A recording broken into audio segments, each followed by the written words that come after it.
ఎలా ఉంటారు అలా నాకు కూడా ఫ్రెండ్స్ ఉన్నారు కొంతమంది. వాళ్ళు మంచి పొజిషన్లో, వాళ్ళు కూడా బాగా అక్కడ మెంబర్స్ అవటం, సినిమాటోగ్రఫీలో బాగా వెళ్ళటం, యాక్టర్స్ మంచి స్టేజ్లో సెటిల్ అవ్వటం, ఇలా ఉంటే నేను కూడా వాళ్ళతో చదువుకున్నాను కదా, అలా ర్యాప్ ఇప్పుడు కూడా అలాగే ఉంటుంది.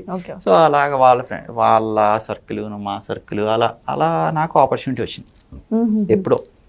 మరి హాలీవుడ్ ఫిలిం ఎప్పుడు రిలీజ్ అయ్యే అవకాశం ఉందంటారు మీది? ఒక 1 year పడుతుందండి. 1 year లోపు ట్రై చేస్తున్నాం. పేరు చెప్పచ్చా? లేదు, అది పేరు చెప్తారు.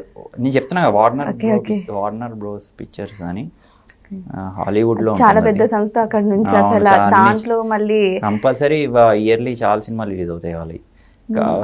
వాళ్ళ స్టూడియో కూడా చాలా బాగుంటుంది. అవును. సో మీరు అక్కడ ఇక్కడ చూసారు కదా, ఒకసారి కంపేర్ చేయండి. ఏంటి టాలీవుడ్ కి అక్కడ మార్పు ఏంటి? అక్కడ ఇంగ్లీష్ ఉంటుంది, ఇక్కడ తెలుగు ఉంటుంది. అంతేనా?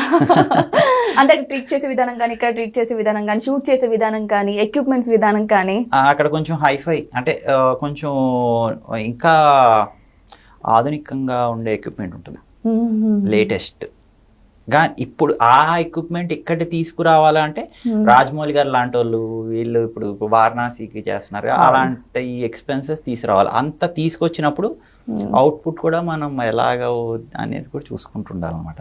అన్ని అంత ఎక్స్పెన్సివ్ ఉంటాయి. ఎందుకంటే మనకి ఇప్పుడు చాలా ఎక్స్పెన్సివ్ కదండి. యుఎస్ చాలా ఎక్స్పెన్సివ్. నేను వెళ్ళినప్పుడు కంపేర్ చేస్తే ఇంకా ఎక్స్పెన్సివ్. నేను వెళ్ళినప్పుడు కల్లా డబుల్ ఎక్స్పెన్సివ్ అయింది. Oh my God. 10 years బ్యాక్కి ఇప్పటికి డబుల్ ఎక్స్పెన్సివ్ ఉంది యుఎస్ అనేది. మరి ఎట్లా అంటారు మన వాళ్ళు? ఇప్పుడు వెళ్ళిన వాళ్ళు అసలు సస్టైనబిలిటీ అనేది చాలా కష్టం. నా టైంలో వెళ్ళిన వాళ్ళే పర్లేదు. నా టైంలో వెళ్ళిన వాళ్ళు, నా ఇంజనీరింగ్ టైంలో కొంచెం కంప్లీట్ చేసుకుని వెళ్ళిన వాళ్ళు పర్లేదు. ఇప్పుడు వెళ్దాం అనుకున్న వాళ్ళు అసలు కాలేజ్లో చేరి జాయిన్ అయ్యి ఆ కోర్సు కంప్లీట్ చేయాలంటేనే చాలా.